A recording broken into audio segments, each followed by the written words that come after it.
অনুরাগের ছোঁয়া ধারাবাহিকের আজকের পর্বে দেখা যায় যে বোমা রিফিউজ করার পর দীপা চাবুক নিয়ে রুডিকে আচ্ছা মতো মারতে থাকে। সোনার কাছে এসে বলে যে ও তোর জীবনটা নষ্ট করে দিয়েছে, ধ্বংস করে দিয়েছে। তাই সোনা নিজেই চাবুক হাতে তুলে নেয় এবং আগের কথা মনে করেই সোনা রুডিকে মারতে থাকে। একে একে সবাই চাবুক দিয়েই রুডিকে মারতে থাকে।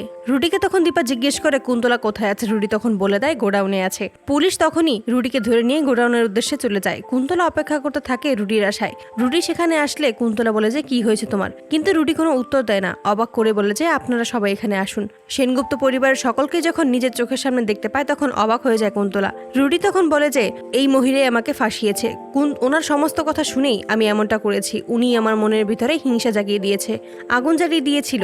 তখনই কুন্তলা বলে যে আমার ছেলে কিছুই করেনি, আমাকে আপনারা নিয়ে চলুন। কুন্তলা সবার সামনেই নিজের অপরাধগুলো স্বীকার করে নেয়। উর্মিকে দিয়ে সূর্যকে যে ভুল ওষুধ খাইয়েছে সবকিছুই স্বীকার করে নেয়। রুডি তখন হাত জোর করে বলে যে আমাকে আপনারা ছেড়ে দিন। দিবা তখন কুন্তলাকে বলে আপনি আপনার ছেলের জন্য কত কিছু করেছেন, আপনি আর কিছুই করতে পারবেন না। আপনি আমাদের অনেকগুলো বছর নষ্ট করে ফেলেছেন কুন্তলা। কুন্তলা রুডিকে বলে তোমাকে তো আমি বারবার বাঁচিয়ে নিয়েছিলাম, এবারও নিশ্চয়ই বাঁচিয়ে নিতাম, কিন্তু তুমি আমাকে শেষে ধরিয়ে দিলে। দীপা বলে যে অন্যের পরিবারটা একটু একটু করে শেষ করেছেন, সেই সুযোগে কখন যে আপনার নিজের পরিবারটাই ভেঙে গেছে আপনি সেটাই বুঝতে পারেননি। কুন্তলা তখন বলে আপনি ঠিকই বলেছেন, আপনি দুই মেয়েকে নিয়ে শান্তিতে থাকুন।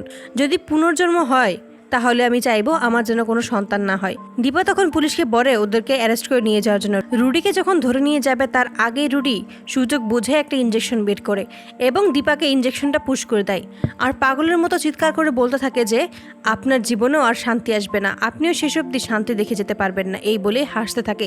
দীপা তখন মাটিতে লুটিয়ে পড়ে। ঠিক তারপরেই রূপাও সেখানে জ্ঞান হারিয়ে পড়ে যায়। দীপা ও রূপাকে হসপিটালে নিয়ে আসে সকলেই। দীপাকে অ্যান্টিডোট দেওয়া হয় এমনটাই সূর্যকে জানানো হয়। অপরদিকে রূপার চেক আপ করানো হয়। সূর্য সকলের সামনে আসলেই সবাই দীপার কথা জিজ্ঞেস করে। সূর্য তখন বলে দেয় যে দীপা এখন বিপদমুক্ত আছে। অপরদিকে দীপা ডক্টরকে বলে যে আমার মেয়ের কাছে আমাকে একবার নিয়ে যাবেন। এতে করে ডাক্তার রাজি হয়ে যায়। দীপা তখন হুইল চেয়ারে বসে সকলের সামনে আসে। ডাক্তার তখন বেরিয়ে আসে রূপার চেক আপ করানোর পর। তখন সবাই রূপার কথা জিজ্ঞেস করলে ডাক্তার বলে যে উনি এখন ভালো আছে। সূর্য তখন বলে আমাকে একবার যেতে দিন, আমিও একজন ডাক্তার। তখন সেই ডাক্তার বলে যে আপনি সেখানে গিয়ে কিছুই করতে পারবেন না। দীপা তখন বলে ওঠে আপনি পারবেন তো ডাক্তার? তখন সেই ডাক্তার বলে যে হ্যাঁ আমি পারবো। এতে করে দীপা বুঝে যায় সবকিছু। দীপা তখন হাসতে থাকে। তখন সবাই বলে যে তোমার কি হয়েছে, তুমি কি পাগল হয়ে গেছো? ঠিক সেই মুহূর্তে কৃষ্ণ বলেছে আমার ওয়াইফ ঠিক আছে তো? তখনই দীপা বলে যে কৃষ্ণ আমি যদি ভুল না করি তাহলে তুমি বাবা হচ্ছ। এতে করে সবাই খুব খুশি হয়ে যায়। এত কষ্টের মাঝেও সকলের মুখে হাসি ফুটে ওঠে।